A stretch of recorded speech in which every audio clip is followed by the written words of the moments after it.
La verdad nos damos un lujo muy grande. Impresionante. Está con nosotros el presidente Jair Bolsonaro. Fue presidente del Brasil entre el 19 y el 22. Jair, muchísimo gusto. Presidente, ¿qué tal? ¿Cómo le va? Gracias por venir. Muito obrigado pela oportunidade.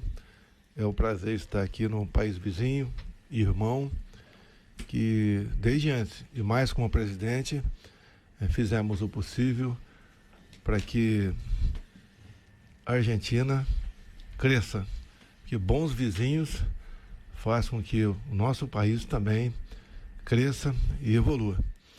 E aceitando o convite do Milei, eu vim aqui apertar a mão dele e pedir a Deus que abençoe o povo argentino. ¿Qué significa el triunfo de Milei para usted? Significa para o mundo. Para el mundo. Para o mundo, porque eu conversei com ele que o mundo está muito dividido entre esquerda y derecha. e direita. E eu sou um pouco radical nessa questão. Não são opositores, são inimigos. Porque no fundo eles querem o poder absoluto e roubar a nossa liberdade. Quando alguns falavam para mim que devemos dialogar com esses radicais da esquerda, eu pergunto, em qual país da esquerda, radicais, eles dialogam com o outro lado? Não conversam. Então nós defendemos a democracia, a liberdade, o livre comércio, o bom relacionamento entre os povos e o que é muito importante, a autonomia de cada país. Não podemos falar em uma governança mundial, seja para qual setor for, como por exemplo o atual presidente do Brasil, acho que a questão ambiental, a Amazônia, deve ter uma governança mundial. Não podemos abrir mão disso. A Argentina tem as suas peculiaridades, é um país grande, é o segundo país aqui da América do Sul, e com riquezas minerais também, com potencial muito grande. Há poucas décadas teve o maior PIB da América do Sul e foi perdendo, assim como o Brasil foi perdendo quando a esquerda entra no poder. Porque a esquerda só tem um objetivo, é o poder pelo poder a qualquer custo. Não penso no seu povo. Assim como a Argentina empobreceu com a esquerda, o Brasil também empobreceu com a esquerda. E eu falo uma coisa muito particular nossa do Brasil, e senti muito nos Estados Unidos, porque fiquei 3 meses lá. Nos Estados Unidos há uma migração muito grande de pessoas que moram em estados democratas, no nome apenas, né? Mas são mais de esquerda, que migram para os republicanos. No Brasil, nós temos 5 regiões. A região Nordeste, que são os mais pobres do Brasil, uma região rica também, especial por suas belezas naturais, entre outras, mas cuja população migra mais para o sul, onde os governos não são de esquerda. E a maior cidade do Brasil, que contém nordestinos, é São Paulo. Por que essa São Paulo tem tanto nordestino? Porque eles fogem dos seus estados que não têm perspectiva, não oferece meios, e a pobreza sempre se faz presente. E por que isso? Porque há 20 anos o PT, aquela região do Nordeste... O PT, o Partido dos Trabalhadores de Lula. Esquerda, sim, que são administrados pela esquerda. Deveria ser a melhor região do Brasil, e não é. E quando chegam em outros estados, muitos continuam votando na esquerda. E daí eu levo isso para eles. O que fez você sair da tua terra foi exatamente a esquerda. Não queira colocar aqui agora, em outros estados, como Rio Grande do Sul, Santa Catarina, Paraná, São Paulo, a mesma dinâmica que existia lá, que é ruim para todos nós. Presidente, ¿cómo fue dejar el poder? ¿Fue traumático para usted? ¿Cómo está su familia? ¿Cómo está usted ahora, fuera del poder? Fora do poder, eu continuo sendo assediado, arrasto multidões pelo Brasil, as imagens mostram, não são as minhas palavras, enquanto que... Un segundo. Eduardo Bolsonaro es el hijo, y por ahí nos puede ayudar un poquitito con la traducción. Está hablando que se mira los videos por donde pasa el presidente Bolsonaro en Brasil, sigue teniendo miles y miles de personas junto con él. Sí. Se va a cualquier sitio, se cruza la calle, ahí está centenas de personas. Pasó aquí en la puerta de la radio, lo vi recién, ¿no? Gente saludándolo, ¿no? Vamos fazer teste daqui a pouco no centro aqui da Buenos Aires. En un rato más se va a hacer un teste en la calle Florida. ¿En serio? ¿Va a caminar por la calle Florida? Va a caminar. ¿Cómo es su familia? ¿Nos puede contar de ella? Tenho uma esposa, tenho uma filha de 13 anos. O total são 5 filhos. uma vida bastante presa, dado o assédio pelo lado positivo. E tem os ataques, por parte da esquerda ainda, com muitas narrativas. Mas a gente aprendeu a viver dessa forma enquanto presidente da República. E hoje em dia ainda a população deposita muita confiança na gente e gostaria que a gente voltasse. Não é fácil a vida de presidente, porque os problemas são muitos. E você trabalha de domingo a domingo. Você raramente... Trabalha de domingo a domingo? Sim, raramente você tem uns dias de folga aí para dar um passeio. ¿En serio? Sim. ¿Messi ou Neymar? Bueno. Eu gosto muito do Neymar, né, meu amigo. Pero Messi eu visitei, mas eu prefiro o Messi no Palmeiras do que o Neymar. Messi es campeón del mundo, Neymar no lo es, ¿no? Vamos hablar de polêmica. Pelé ou Maradona? Messi e Neymar está fácil. Pelé ou Maradona? Aí é Pelé, é indiscutível. Isso é uma questão mundial, exceto na Argentina. Fanático ou torcedor de que equipo? Sou torcedor apaixonado do Palmeiras, perdeu pro Boca. De Palmeiras. Agora, perdeu para o Boca, tudo bem. Sim. E o meu nome, inclusive, Jair, tinha um craque nos anos 55, né? Jair Rosa Pinto, e graças a isso, meu pai, que era palmeirense, deu o nome Jair. ¿Le puso Jair por esse jogador? Sim, por causa do jogador de futebol. ¿Usted jugó al fútbol alguna vez ou não? Não, eu joguei, quase que eu fui para os amadores, né? Nos anos 70, mas como havia prestado concurso para a escola militar, eu queria jogar futebol, meu pai falou, não, vai para o exército. Acá le decimos a los que no saben jugar muy bien pataduras. Usted era un patadura. Não, era goleiro, então você não pode chamar o goleiro de perna de goleiro, pau. Não, mas... Sí, claro, que es otra cosa en común con Milei. Era arquero. Que los dos arqueros, ¿no? Ah, ¿en serio? Sí. ¿Usted era arquero? Sim, arqueiro. Ah, mire usted, los dos arqueros. E nosso nome, né, Jair Messias Bolsonaro, Javier Milei, bueno, más o menos, sí. JMB. Claro, se parecen, el nombre parecido. Usted sabe que a Milei durante toda la campaña presidencial le decían el Bolsonaro argentino o el Trump argentino. ¿Cómo le cae eso? Eu fiz uma carreira também parecida com a dele. Muitas vezes eu era sozinho opositor a algo dentro do parlamento. O sea, un opositor solitario. Sim, solitário. Solitário. Não radical, mas solitário. E eu tomava posições e defendia as posições. E eu sempre usei uma passagem bíblica que está no capítulo de João 8,32, que é péssimo para o político, né? Que diz, e conhecereis a verdade vos libertará. Como regra, o político não gosta muito da verdade, ele se esconde da verdade para poder ganhar a simpatia de todos. Bueno, Javier Milei justamente acá sorprendió en su campaña porque él dijo que iba a hacer un gran ajuste, él dijo la verdad y ganó con la verdad. Sim, sim. No mintió en campaña. Sim, na minha campanha em 2018, quando eu comecei a falar a verdade, até jornalistas que não gostavam de mim falavam que eu não ia ganhar a eleição porque eu falava a verdade. E dessa forma eu consegui ganhar a simpatia da população brasileira. E deixo claro, uma coisa que me marcou muito também foram as conhecidas pautas conservadoras, né? A família. Espere, presidente, hay gente que está pidiendo que traduzca. Sí. ¿Podés, Eduardo, ayudarnos? Que está hablando que una cosa que ayudó un montón al presidente durante su caminada hasta la presidencia se fue el tema de los conservadores, el tema de la familia, de ser contra el aborto, en favor de la libertad, contra la censura, ¿no? En general son temas que son conectados con la verdad. Es que el efecto que nació con la Internet, con la popularización de la Internet, se fue el principal medio que alavancó a políticos como Milei, como Bolsonaro, como Geert Wilders ahora en Holanda, como Trump, para que sean Giorgia presidentes. Meloni, por ejemplo, en Italia. También. Sí, presidente. Sim, e isso marcou uma posição para a gente.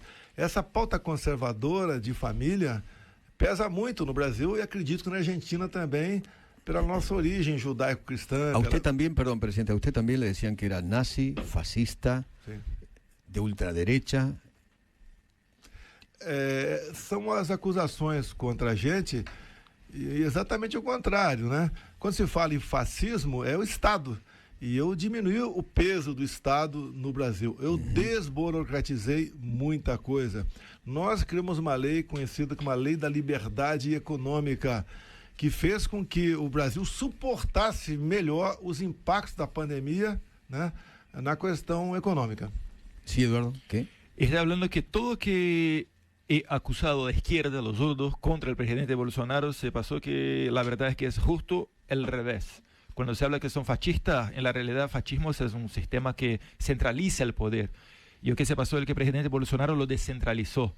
Permitió a los alcaldes, a los concejales, a todos para que tengan más plata y más condiciones de arreglar la vida de las personas. Fue en contra de la autocracia, ¿no? Sí, sí, contra la casta. La casta, igual que Milei. Claro. Nenhum governo gosta de abrir mão de poder. Eu sei que o assunto foi tratado aqui também. Eu dei autonomia ao Banco Central.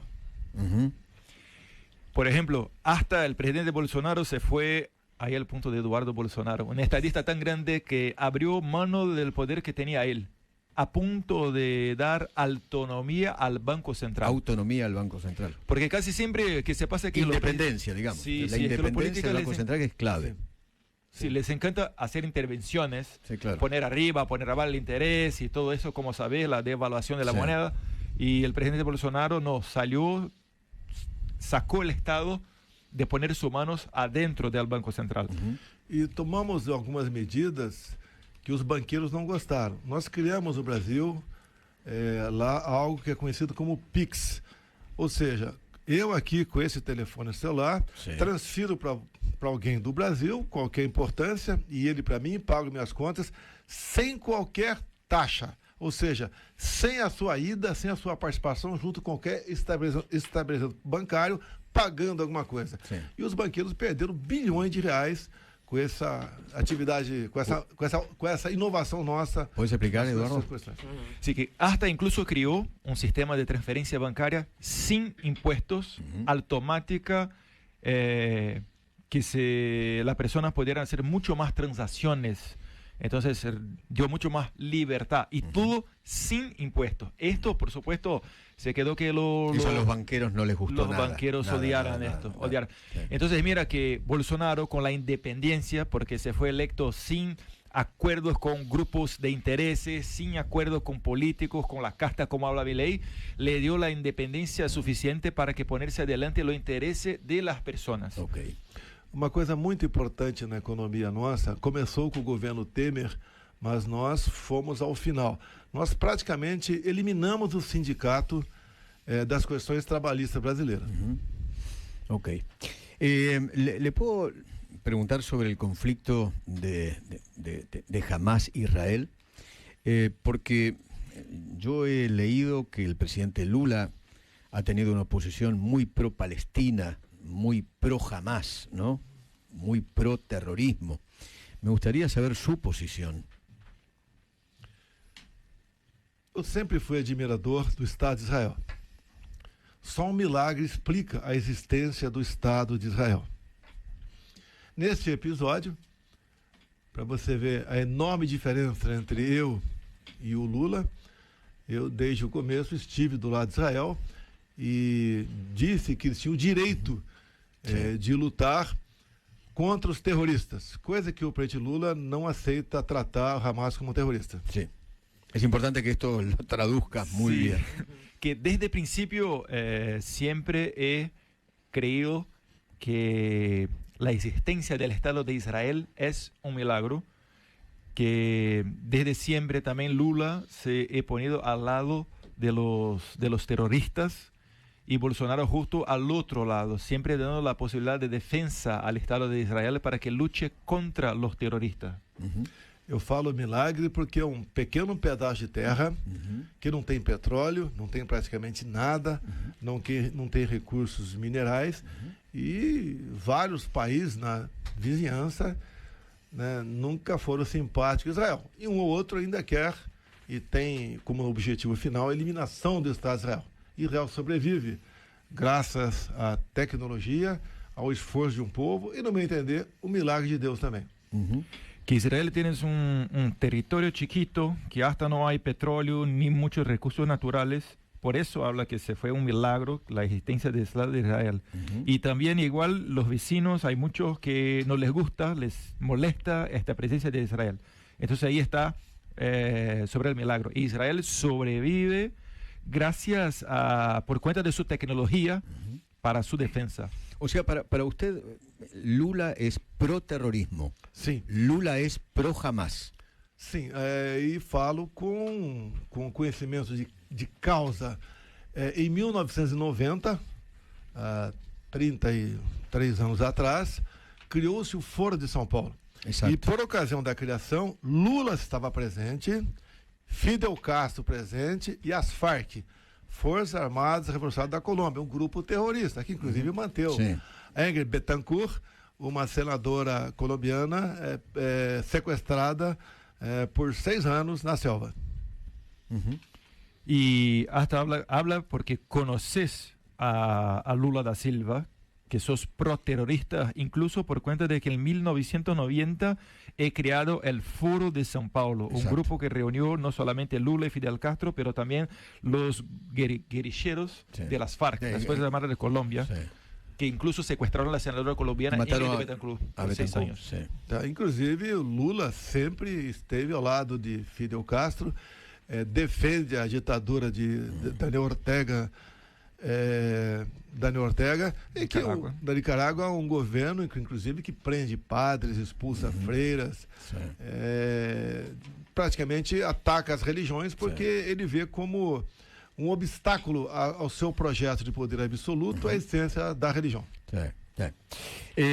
¿Su mujer puede llegar a ser candidata a presidente? ¿Usted está Inelegível? Inelegível? Não, minha mulher? Não, por enquanto não se discute esse assunto. Ela tem uma popularidade muito grande no Brasil. Ela pode... Por eso sé que es muy querida en Brasil, sim, ¿no? Su mujer. Mas ela não é muito ligada às questões político-partidárias. Ela fez um excelente trabalho ajudando os mais humildes, as pessoas que têm portadores de deficiência enquanto primeira-dama. Isso a marcou muito. Ela agora veio para o nosso partido, o Partido Liberal. Está do meu lado aqui o presidente do partido, Valdemar da Costa Neto. Usted no puede ser candidato a presidente, ¿no? Você sabe qual foi o crime que eu cometi? Qual? Para ser inelegível? O primeiro, porque eu me reuni com embaixadores e discuti, falei para eles a questão eleitoral nossa. Esse foi um crime. Conversar com embaixadores, que é política privativa minha. De um presidente. Minha. O presidente Lula se reuniu com a nata das lideranças em comunidades tomadas pelo tráfico no Rio de Janeiro, sem qualquer aparato de segurança ao dele. ¿Puedes traduzir eso, Eduardo? E outro crime que eu cometi por ocasião do 7 de setembro, a data da nossa independência, eu botei do meu lado um grande empresário que paga por ano mais de 3 bilhões de reais em impostos. E o Tribunal Superior Eleitoral disse que eu fiz uso do 7 de setembro ao colocar do meu lado um grande empresário simpatizante meu por ocasião das eleições. Primero hablo que Michelle Bolsonaro está haciendo un gran trabajo, que en cuanto primera dama tenía un trabajo junto a personas más humildes que tenían principalmente problemas de, ¿cómo se habla? Molestias raras. Molestias raras. Y por eso es tan querida. Pero en temas políticos no está adentrando tan fuerte, al menos hasta este punto. Y habló sobre su inelegibilidad. Esto se pasó primero porque se reunió con embajadores, que según la ley y constitución de Brasil es una atribución del presidente. Y eso es increíble, tengo que hablar yo aquí, que una reunión con embajadores llevó Bolsonaro a su inelegibilidad. En cuanto, por otro lado, que Lula hizo reuniones con jefes, con personas conectadas al tráfico, al crimen organizado, al tráfico de drogas, y no pasa nada. La otra causa que el Tribunal Superior Electoral decidió por la inelegibilidad de Jair Bolsonaro se fue porque en 7 de septiembre, la data nacional de Brasil, él estaba al lado de un gran empresario que se llama Luciano Hang, que es una persona que paga casi, es decir, medio billón de dólares de impuestos, solo de impuestos por año. Entonces la realidad son factos que solamente en Brasil llevan una persona a la inegibilidad. Nada de corrupção. Zero corrupção. Cero corrupción. Ahora, presidente, a usted se lo acusa de haber dado un golpe de Estado, una suerte de golpe de Estado, de haber fomentado el ataque a la sede del Congreso, del Planalto, cuando asume Lula el 8 de enero de ese año. ¿Usted qué dice? Eu saí do Brasil no dia 30 de dezembro e fui para os Estados Unidos. Isso aconteceu dia 8. Nas minhas mídias sociais, nada se fala sobre isso, não estimulei ninguém a fazer nada no Brasil. Fizeram uma comissão parlamentar de inquérito e o governo não colaborou com as investigações. Inclusive, um fato mais importante, o atual ministro da Justiça nosso, as imagens que ele tinha guardado com ele serviriam para esclarecer tudo o que aconteceu, mas ele simplesmente se negou a entregar as imagens a essa comissão parlamentar. Se eu queria dar o golpe, por que não deram as imagens? Sí, Eduardo. Habló que salió de Brasil y se fue a Estados Unidos en 30 de diciembre y estos factos se pasaron en 8 de enero. No hay nada en sus medias sociales, absolutamente nada que conecte al presidente con estos factos. Y también se abrió en el Congreso Nacional una comisión parlamentaria para investigar lo que se pasó y el gobierno Lula no contribuyó con las investigaciones. Además, encima, el gobierno Lula dominó esta comisión. Y por cuenta de este dominio del gobierno Lula es que los senadores y diputados federales no tuvieron, intentaron, pero no consiguieron sacar del ministro de Justicia las imágenes de las cámaras de seguridad del Ministerio de Justicia. O sea, ustedes dicen que usted no fomentó ese acto terrorista de ninguna manera. Primeiro que não foi ato terrorista. Acusam de querer tomar o poder sem armas, sem uma liderança, sem nada. Pessoas que tinham a bandeira do Brasil numa mão e uma Bíblia em outras mãos. E são condenadas por uma tentativa armada de tomar o poder. Nenhuma arma foi encontrada, nenhum estilingue foi encontrado, nada. Ou seja, como o governo domina certos setores, em grande parte o poder judiciário também, ele faz as suas narrativas também junto com a imprensa, que ainda está perdendo, mas ainda tem uma grande influência dada às verbas publicitárias que dispõe junto a um órgão de imprensa em especial. El Lula lo acusa a usted de meterlo preso, ¿no? El lofer. Lula acusa você de colocar ele, de prender ele, de persegui-lo. ¿Yo perseguí a Lula? Bueno, él dice eso. Es como Cristina Kirchner aquí en la República Argentina. Ella se siente perseguida, que lo quieren meter preso. Lo mismo, el lofer. É a mesma coisa que passa com a Cristina Kirchner aqui. Ela acusa os outros de perseguirem ela. Não, ninguém persegue o Lula no Brasil. Quando ele assumiu em 2003, ele se entregou à corrupção. Por exemplo, a maior empresa estatal nossa, que é a Petrobras, no final do governo Dilma, do PT, estava com uma dívida na casa dos 200 bilhões de dólares devendo. E ele usava essa empresa para corrupção, entre outras empresas também. Isso foi comprovado lá atrás, inclusive os delatores devolvendo aproximadamente 3 bilhões de dólares para se livrar de penas maiores. Eles se confessavam o que faziam e buscavam o dinheiro fora do Brasil e pagavam. Um só diretor da Petrobras devolveu 200 milhões de dólares. Então, sim, corrupção, e ele foi condenado em 3 instâncias. Depois, dadas as amizades que ele tinha por indicações junto ao Supremo Tribunal Federal, ele conseguiu sair da cadeia. Na cárcel, não? Descárcere, sim. Foi descondenado e disputou a eleição com apoio do Tribunal Superior Eleitoral ao longo de todo o processo eleitoral. Sí, Eduardo. Que desde 2003 Lula se dedicó a la corrupción. Incluso habló el presidente Bolsonaro que adentro de la Petrobras, que es la YPF de Brasil, tenía una deuda de 20 mil millones de dólares. Deuda. Y con Bolsonaro, ahí hablo yo, con Bolsonaro, esta misma empresa, solamente por tener los directores correctos, en los puntos correctos, ya tenía el lucro récord. Se habla lucro también, ¿no? Lucro récord de esta empresa. Este escándalo de corrupción durante el gobierno de Lula se quedó conocido como Petrolón. E incluso en las investigaciones, los delatores, que son las personas que confesan a sus crímenes buscando por una punición más tranquila, los delatores devolvieron a Brasil 3.000 millones de dólares. Solamente un director, tercero escalón, tercero nivel de la empresa, devolvió 200 millones de dólares. O sea, claramente para usted, Lula es un corrupto. Não há a menor dúvida. A política dele é comprar. Como, por exemplo, ele voltou agora a exercer a mesma prática. Ele pega as empresas estatais e entrega para grupos políticos. Pega os bancos oficiais, como o Banco do Brasil, Caixa Econômica, o BNDES também, um grande banco de fomento, ele entrega para grupos políticos para conseguir apoio dentro do parlamento brasileiro. Está muy claro. Está muy claro. Eso es un corrupto, eso es lo que está queriendo decir. Y no solamente el presidente, sino que todos los jueces, porque Lula cuando se fue condenado se pasó por un primer juicio, después la pena se quedó más mal en un segundo juicio en tribunal y junto a Suprema Corte de Brasil, los tribunales superiores también. Por cuenta de su amistad, uno de los jueces de la Suprema Corte soltó a Lula y lo cambió en elegible. Sí.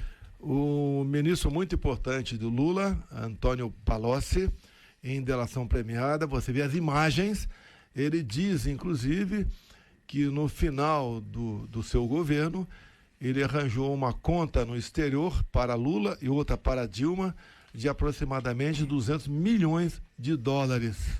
Isso é falado e comprovado, tá?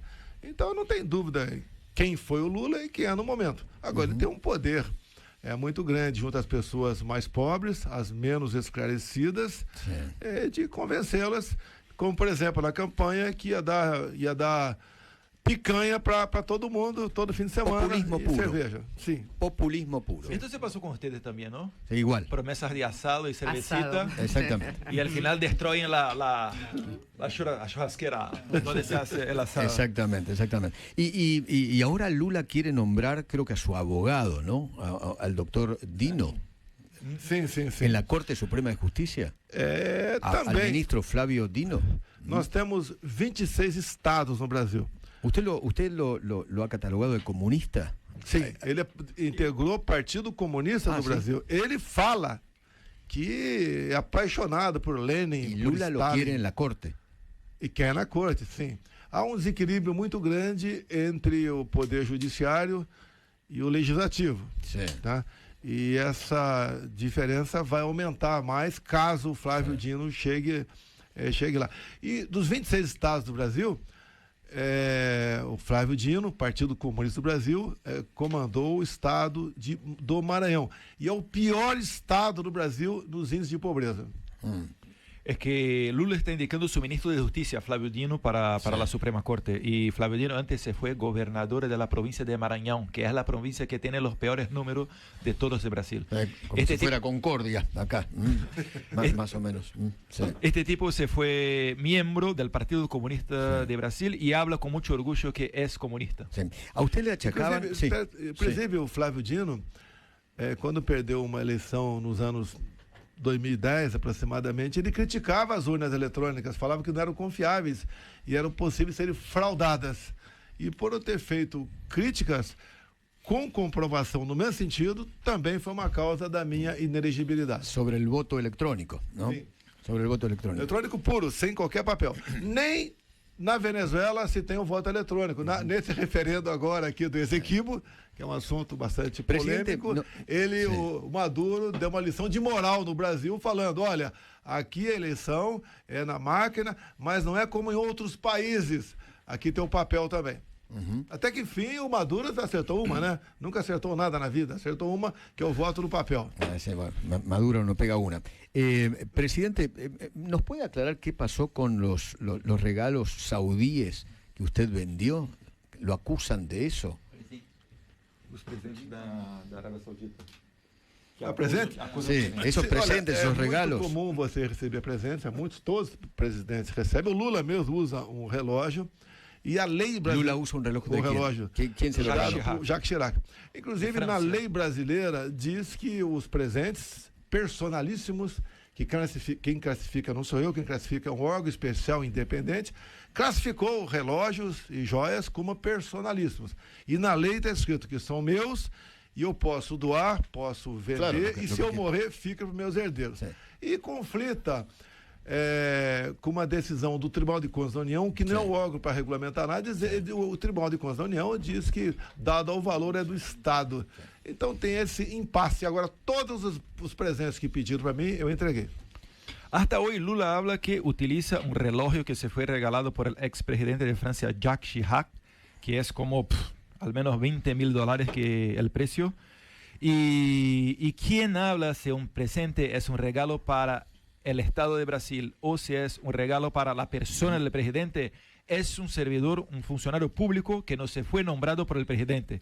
Entonces, este regalo de los saudíes habló que son personalísimos. Entonces, por cuenta de la ley brasileña, se puede hacer lo que quiera. Incluso si muere Bolsonaro, este regalo se van a ser sucedidos por sus hijos, su mujer, y así por adelante. Está claro. Recebi também de presente um fuzil 5.56 e uma pistola. E até isso pegaram de mim. Isso, segundo lá o nosso órgão, é personalíssimo. Tá? Agora, para que serve um relógio para o Brasil? Tem alguma exposição? Vá, procure alguma exposição de presente de ex-presidente no Brasil. Não existe, é dos presidentes. Você não ouve falar de joias de ninguém, apenas minha. E repito, tudo que for pedido, eu entreguei. E, lógico, a contragosto, em especial o fuzil e a pistola. Sí. En buen español ¿cómo no pueden acusar a Bolsonaro de corrupción? ¿Cómo tiene el mismo patrimonio que cuando entró y cuando salió de la presidencia? Se agarraron en este tema del reloj y regalos y tal para intentar hacer mal a su imagen. Incluso pidieron el fusil y una pistola que se fue regalado. Escucho lo que usted dice y se me viene a la mente una frase. El ladrón cree que todos son de su condición. Na campanha... Perfecto.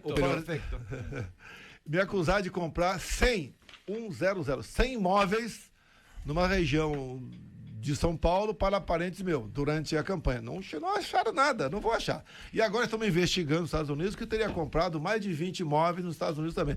Não vão achar nada também. Durante a eleição, a prensa, uma parte da grande prensa de Brasil, falou que Bolsonaro estava involucrado na corrupção por conta de ter comprado mais de 100 casas por Brasil, pero no se encuentra una sola de él o algo así. Y ahora están acusando de nuevo, hablando que compró como que 20 casas en Estados Unidos. Mira, si tiene las 20, me regala una sola. Una sola. Me acusaram de vender joias para financiar um golpe.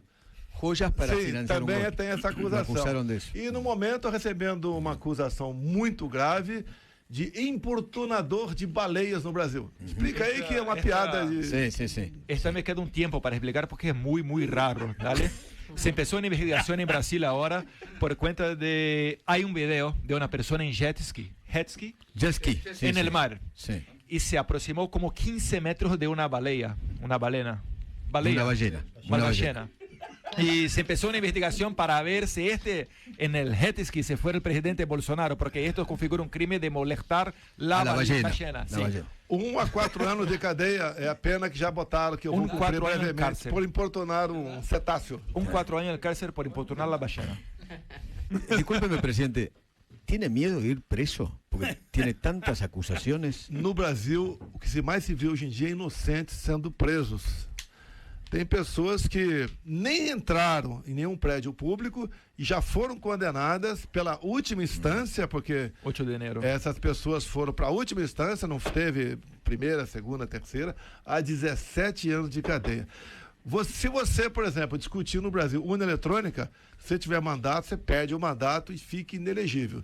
E podendo, inclusive, ser preso por desconfiar da urna eletrônica. Se ninguém adota ela no mundo todo, nem a Venezuela. Sí, Eduardo. Las condenas que están se pasando por cuenta de lo que se pasó el 8 de enero de Brasil son muy exageradas. En Brasil se puede hacer lo que quiera, pero no se puede hablar nada del proceso electoral o de las maquinitas de las urnas electrónicas, porque incluso si sos congresistas y habla algo de eso, pone en riesgo su propio mandato. Pero mi pregunta es, ¿tiene miedo de ir preso o no? Tudo, até você, se você for no Brasil, você pode ser preso. Né? Qualquer um pode ser preso no Brasil hoje em dia. Lula foi preso. O presidente aqui, mas foi por corrupção. E foi antes do ministro conhecido. Pero Lula como usted lo quiere de preso, Moraes. Lula. Eu tô, por exemplo, o nosso partido, por ocasião das eleições, nós peticionamos o Tribunal Superior Eleitoral sobre um problema. Claro. Em poucas horas, o presidente do Superior Tribunal Militar arquivou a ação e nos aplicou uma multa de 4 milhões de dólares. Essa é a democracia no Brasil no momento. Su partido reclamó sobre algunos de los procedimientos electorales, porque está 100% de acuerdo con la Constitución y la ley de Brasil, y igual también es la atribución de un partido político hacer esto, y en respuesta el Tribunal Superior Electoral multó en 4 millones de dólares nuestro partido. Okay. Fin para el tema. Tengo un llamado telefónico. ¿Charlamos juntos? Hola. Eduardo. Sí. Eduardo, un placer saludarlo, gostoso estar. Presidente Lula, buen día. Maior presidente de la historia do Brasil. Eu aquilo puedo decir porque no hay ni jornalistas, ni de O Globo, ni de Bandeirantes. Saludar al querido Jair y decir: ¡viva Milei! ¡Viva Bolsonaro! ¡Viva la derecha, carajo! ¿Habló alguna vez con...? Uma emoção muito grande, recebeu telefonema. Y agradecido, presidente, por sus palabras hacia mi persona. É muito querido no Brasil, o Lula, realmente. Uma pessoa fantástica. Tão fantástica que ele está fora do Brasil, querendo visitar o Brasil e não está conseguindo uma agenda com o vice-presidente. Te voy a decir algo. En 2030 te voto.